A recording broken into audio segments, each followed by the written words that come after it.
नबी पाक अलैहिस्सलाम ने फरमाया जो दुआ तू किसी के लिए मांगता है अल्लाह पहले तेरे हक में कबूल फरमाता है। ओ भाई दुआ मांगे किसी के लिए, बद्दुआ नहीं करनी किसी के लिए भी बद्दुआ।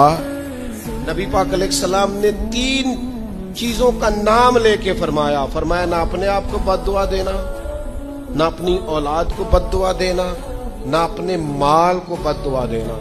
ऐसा ना हो कि जब तुम वो दुआ कर रहे हो तो वक्त कबूलियत का हो। कभी भी अपनी औलाद को, अपने आप को, अपने अमवाल को बद्दुआ ना दो। क्यों ऐसे जुमले बोलते हो?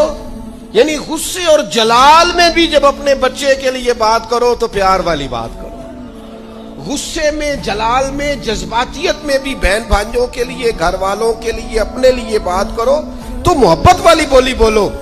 कभी भी अपने लफ्जों को सख्त न करें।